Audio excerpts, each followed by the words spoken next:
All right. At it again.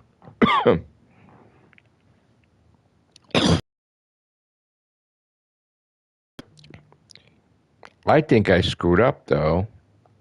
Wait, I'm looking at your message.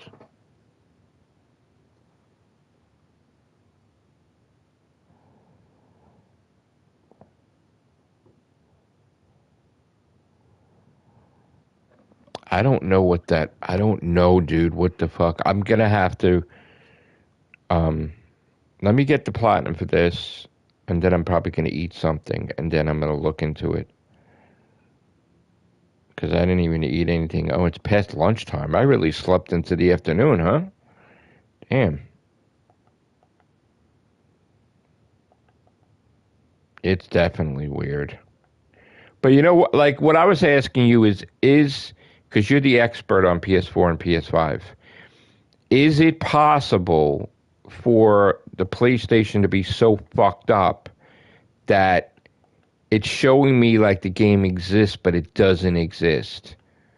Like, whenever the thing crashed and maybe I went to re-download something or whatever. Like, so in other words, it's ghosting an image of a game that I already beat that does not update because we know it has a problem with syncing. So in other words, it could be that somehow I I don't know how I could duplicate it, but it just doesn't really. One of them don't exist. Like in other words, I guess the PS4 really don't exist, right? And you said there's no Vita because sometimes it's definitely a syncing issue. Then heck, if there's only one Dreaming Sarah to do and not two, I would be happy because I can't stand that game. I'm not. It's not a question of. I know some people are like, "Oh, you put the games in the backlog because you can't do them." No, it's because they're annoying. There's some games that are annoying.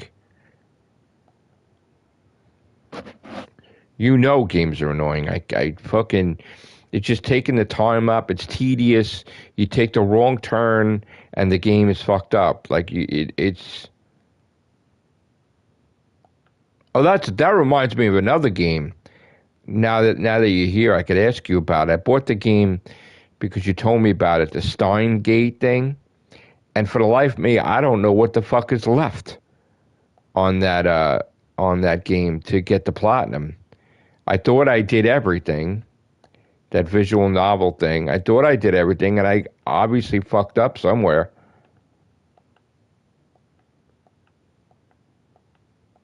So that would be a platinum if I figure it out.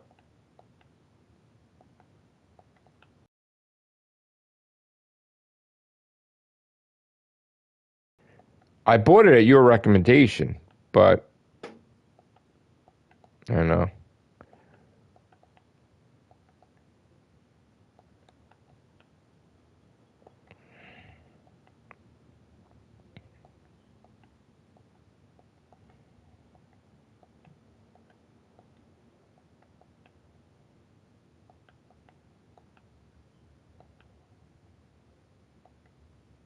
That's bullshit right there.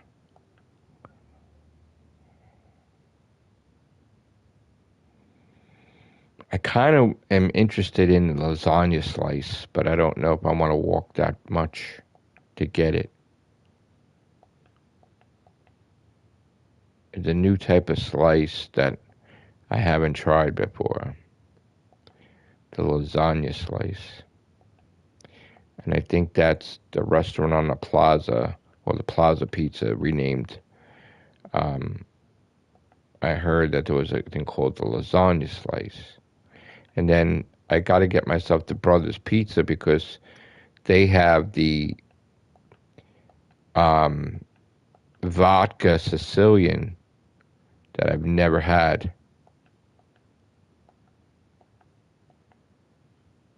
So, and there's a new donut, a cotton candy donut, but I made a rule to not have more than two donuts a day, so I can't get it today.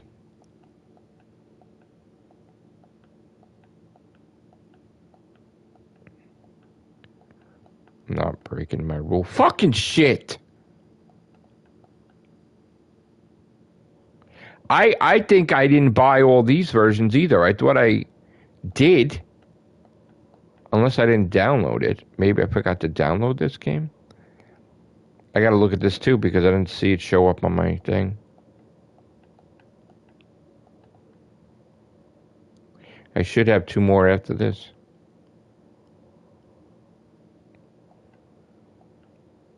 Even with Notebooks Unknown, I still fuck up once in a while with buying games that don't exist. Still, to this fucking day. I don't know how, but I still fucking do it.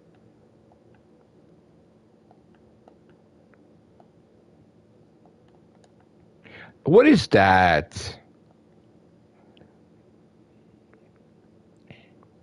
Bro, I got fucking 3 pads next to me.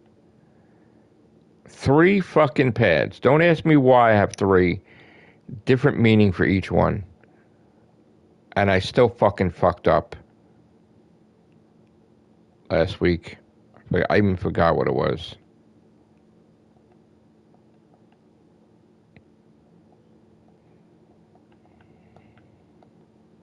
Well, yeah, I fucked up buying the Dungeon Party.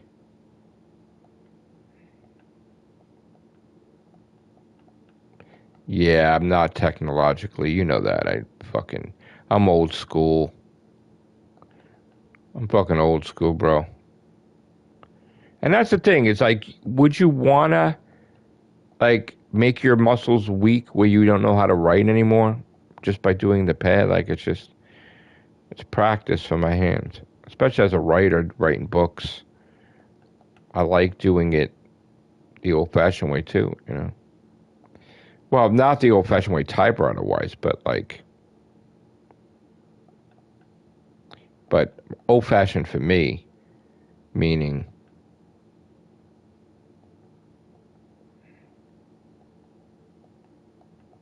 wow, I remember having a typing class in, was it 6th grade? And the teacher was trying to tell me, listen, I don't know how it's possible, but your brain will memorize this format, and when you go on, at the time when computers were just invented, it's like your body will type it without even looking at it from your brain being trained. And I'm like, what? I remember that.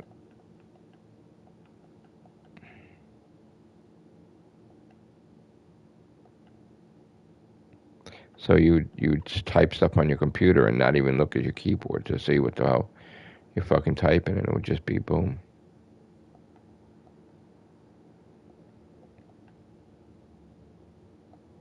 That was very interesting.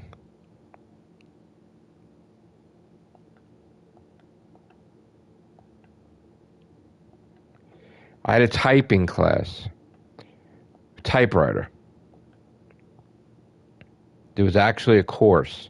We had a typewriter, and she was trying to tell us that the brain, if you train the brain where the way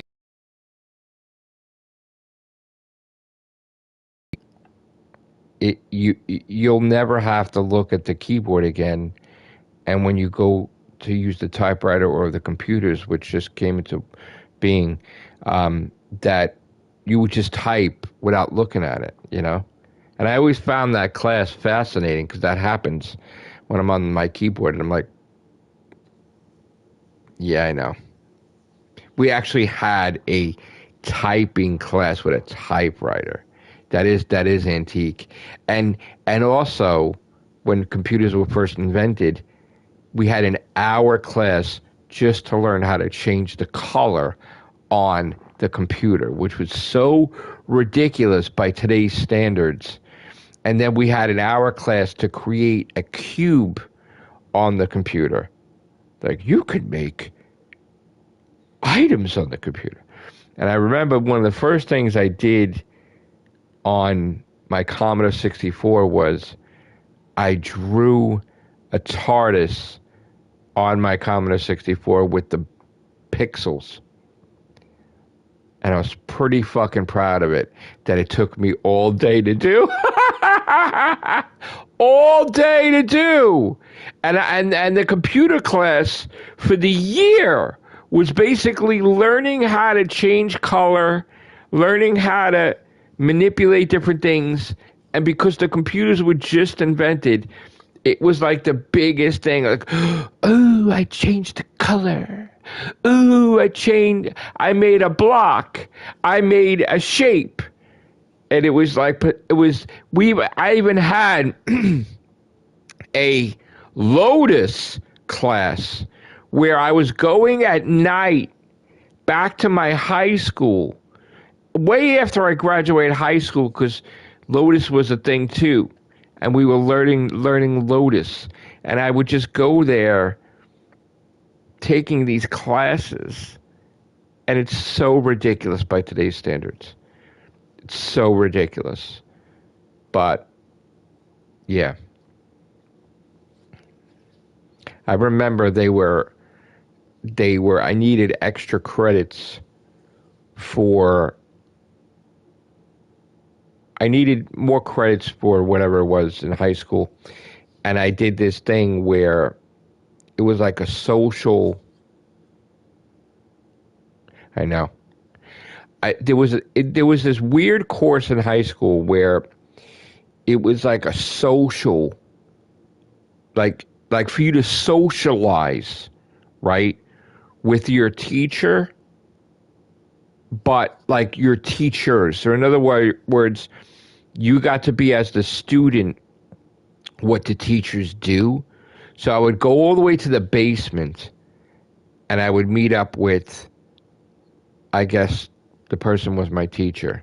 And he said, okay, I want you to deliver the mail to the principal's office and the secretaries.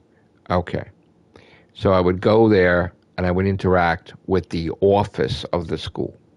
And then he said, I want you to bring this box to this classroom.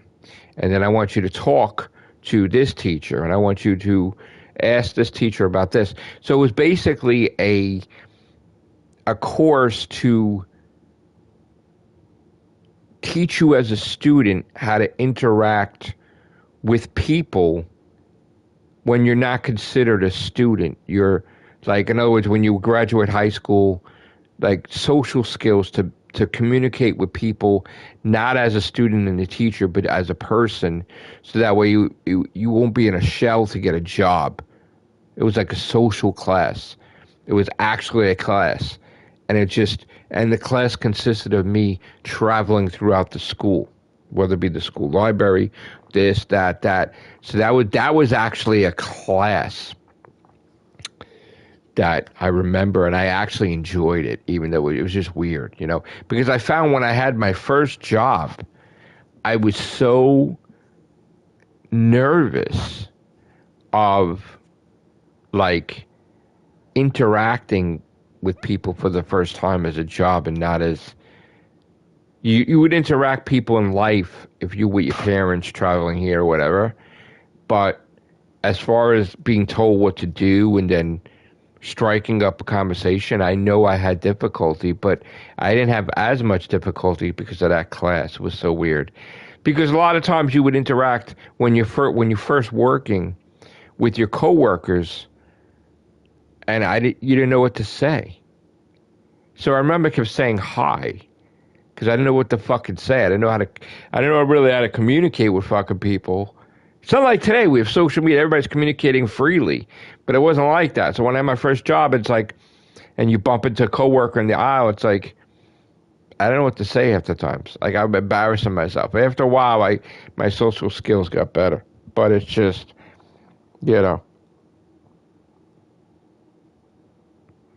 I know, right? I know. You know what was weird? And it probably could be a horror movie. There was a school that I went to, I think it was my intermediate school, and the principal had a hobby, right? And the weirdest thing is that they had parts of the school that you would never go to, right? because whatever reason they felt they didn't want the students to travel to this part of the school because the school was so huge. So they had so many rooms that you never went to, right? So I remember, and again, this could be a horror movie now, right? You know, but I remember, right? I know that, but I remember the woman principal had used these rooms for her hobby, and her hobby was she loved parakeets and canaries and all kinds of birds. So she would spend her money filling up the entire room, right, with parakeets in cages and canaries and birds, right? And the students would never see this, but for some weird reason, she decided, like, to visit the class and say, "Hey, you know," and the teacher would take us, and we would all walk with the principal to her area in the school we never traveled before. And I'm like to myself, why does she have parakeets and pets in the school? Why don't she have it in her house? Right? You know what I'm saying?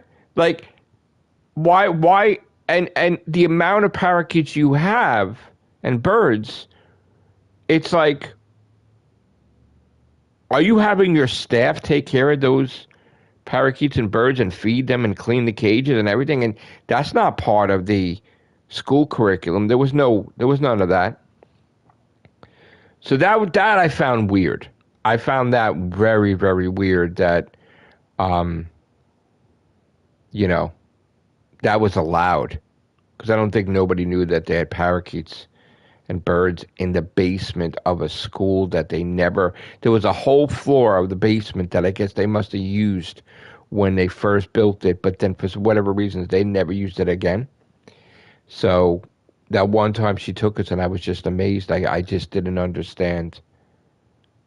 I still don't understand it, you know, why that was there and why I didn't understand it. It made no sense, you know. I also don't understand when I was a kid, my first school, the doors were so effing heavy that I really hurt my hand. My hand got caught in a door that time. And it was a ton. Maybe it weighed a ton to me as a child to get the door open. But I remember it being the heaviest fucking thing in existence to open those doors. And why would you let these kids open those doors if they're so fucking heavy? You know? It was so weird. There was in my first school, a room like a telephone room, like a booth, like the police box, like the TARDIS, but like you go in there and there's a phone in there. It was like the rotary phone. You turn, you know. So you would go in this weird specialized booth to make a phone call. I think we had one or two, right? So when you came into the school, there was the gymnasium on the left-hand side. Then there was the auditorium on the right, on the left-hand side also. And then there was a front desk where they would make sure nobody would come into school. The person would sit there all day to make sure we had no trespassers. Because they didn't, I guess for some reason, they didn't lock the school, you know. And then they had 2 telephone booths. And then they had this big, big office that I remember. The office to me was like a courtroom. And I didn't like it because when I got in trouble, I got sent there. And it was like almost like a jury, but there was no jury. It was just the way it was set up. I was deathly afraid of that as a child.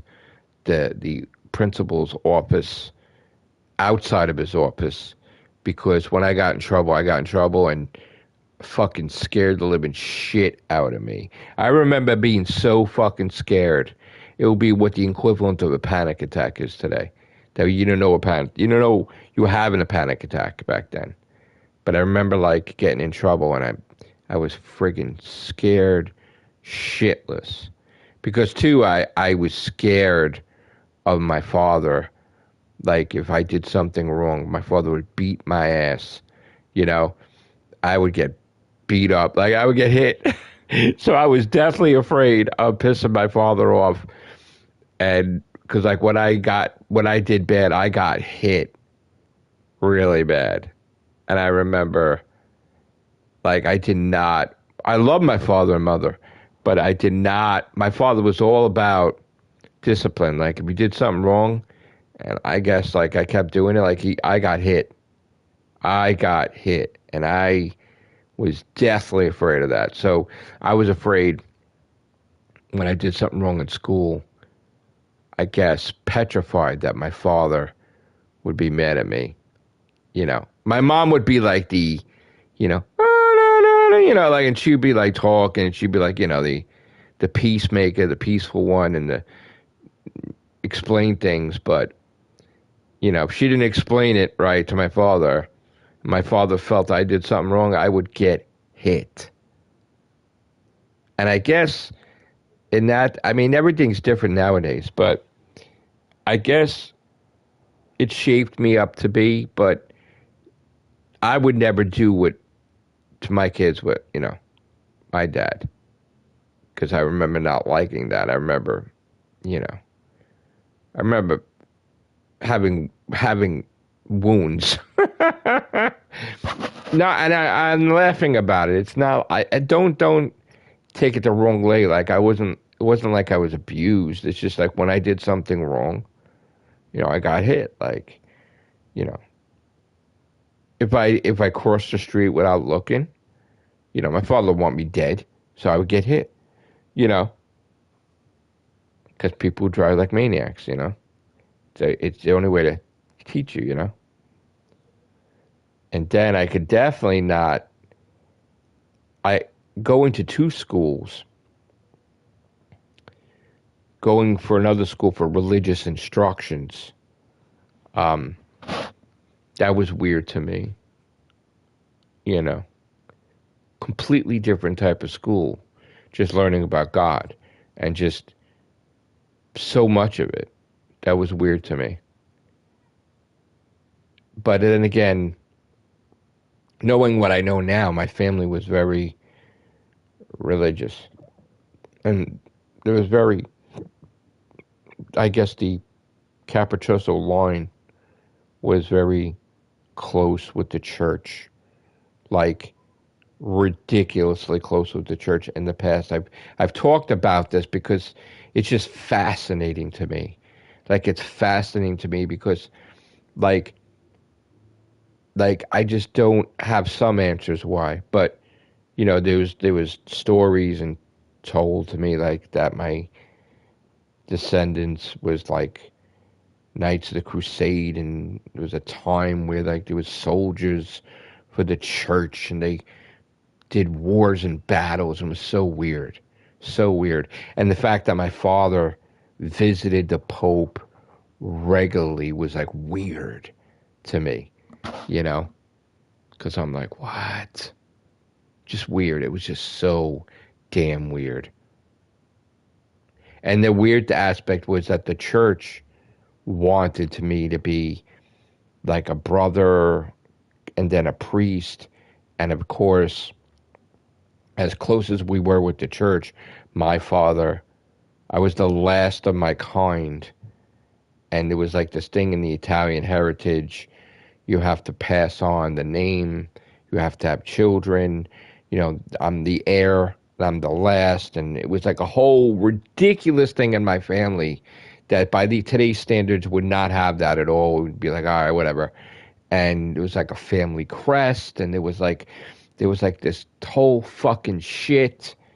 And I was just like, imagine trying to train a child that didn't even go to school yet, kindergarten, like you're imbuing religion onto them and you're teaching them all this crap that you just, overwhelming. Like you can't comprehend regular basic skills, and you're being trained about the church before you're trained how to learn how to read, which is ridiculous to me. Ridiculous to me. It was like you're taught all these different things about worship and God and the Bible and everything before you could even read, before you can even understand social skills, before you can even understand anything. It's like the Riddler in Batman Forever, and it's like you're taking this in and you don't know how to interpret it. And you know, that to me, I don't, I'm like, why was that the case with certain family members? Like, why is that? I was so young, I didn't understand. Like, you know, and I'm looking at it today, and I'm reflecting a lot of my childhood, and I'm like, you're taking me to visit the church, and like, besides going to church, this is the bishop, this is the standing, it's the pope, and then from the pope, it's this. Like, why would I know what that is at age 3 or 4? Like I can't even choose what I want to eat or dress myself or learn how to read. It's like you need to know this is the Pope and this is this and this is the Vatican and this is in Italy and this is like, I'm like, why am I learning this? Why? Like, if my ancestors were part of this thing, right, defending the church, is there a threat now that I got to be a soldier? Like, what's that about? And my dad was in the army in Vietnam, and he did so many different things in his life. And I know this is a gaming stream, but it's also a stream where I get to talk to my audience. But my father did so many things in his life, it still fascinates me by today's standards that not everybody does that. Sort of like what I do, right? So my father was, what was he in the church? Well, at one point he was an altar boy, then he was a chaplain's assistant. And then I don't know what his title was to the Pope, that he got to visit the Pope at some times. That was weird. And then he was in the army in Vietnam. And he was married to my mother, and my family wanted him out of the army because they felt he was going to get killed. And he would never be able to carry down the family name because he was the last of his kind. And I remember somehow somebody wanted to be in the war like gung-ho, and they were able to allow that person to go to Vietnam and my father come home and my father be done. But my father was, honorable discharge. And then, of course, my mom got pregnant of me and everything, and that's that story. But my father was also a reporter for the Journal American newspaper. And not only was he a reporter, but he was a photographer. And he has all kinds of cameras. And when I was a kid, I was fascinated with photography, that he bought me all kinds of cameras. And I was fascinated with chronologizing things. Like I wanted a historian record of things. And it's amazing because by today's standards, they didn't do that in the past. Like, you didn't take pictures of the area, like this is where this store is. That's why with Staten Island, there's not a lot of pictures of certain things, because for some reason, people just didn't fucking catalog, this is what this supermarket looks like, this is what this place looks like, this is what that place looks like, this is where this was. You know what I'm saying? People didn't do enough of that because they weren't into, I guess, what I was into. So I was into photography. My mother was a poet and a writer, and I never liked poetry.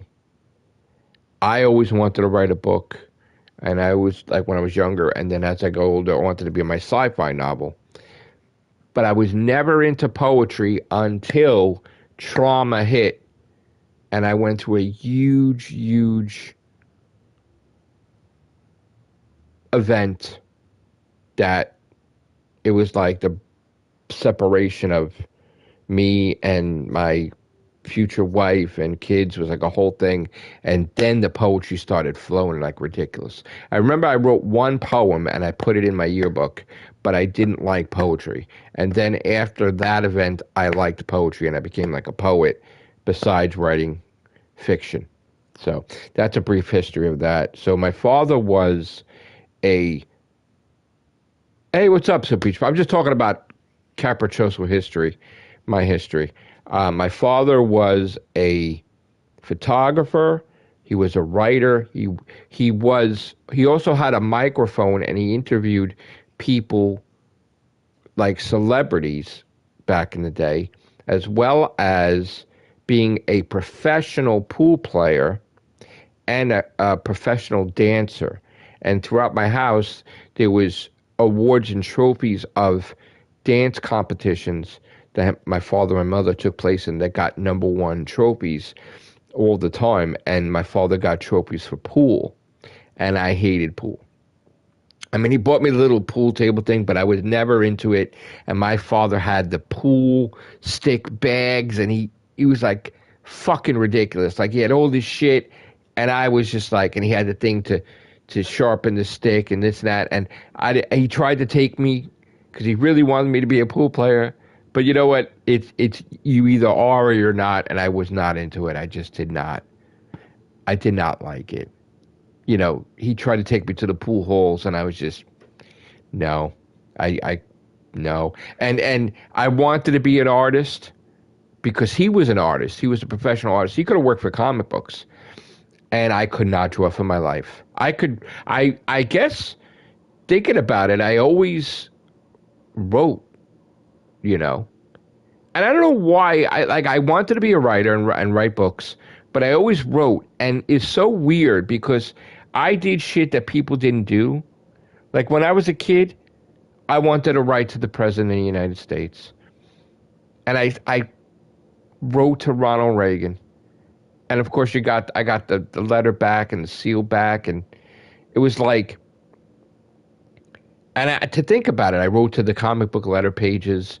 Todd McFarlane put me in the Spider-Man letters page, and I'm like amazed because as a kid, I wrote a whole thing that was printed in Back to the Future Fan Club magazine, about the whole theory about Marty McFly 2, they called him, and like in the future, and the existence of him, and how could he exist if Marty McFly is traveling to retirement, and all that stuff, you know. And so, like, I wrote a whole piece on that because I was fascinated with time travel because of Doctor Who. So, Doctor Who got me into everything time travel, and Star Wars kind of got me involved in everything space, you know, and then Star Trek got me involved in the whole chain of command thing, like the militaristic, and you're the captain, you're the admiral, you're this, but the friendship and then the exploratory part, Star Trek, that, you know. So that's just a brief thing of my childhood. I'm sorry I went off on a damn tangent. You know, I like opening up about my family history and like the way things were in the 70s and the 80s. You know, watching Sonny and Cher show and Partridge Family and all these shows I used to watch. And then the way Staten Island was, it was just amazing. Like I said, there was in the 70s a Nathan's, and in the back, only the best customers were allowed to go into the back room, which was an arcade. This was real. There was an arcade in Nathan's, in Staten Island, in the back. There was all arcades in there. And I was amazed And I loved the arcade because of that. That I used to always, on the weekend, my father would take me to my grandmother's, his mom's bungalow in by the beach area. Like it was like a, small house.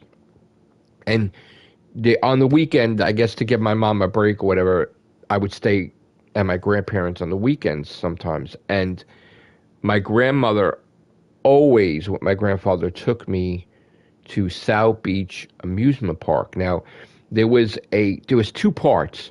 One had rides and an arcade, and the other one, owned by somebody completely different, had mostly arcades with skee ball and a haunted house, but not rides. Just one ride, the haunted house. Um, oh no, two rides.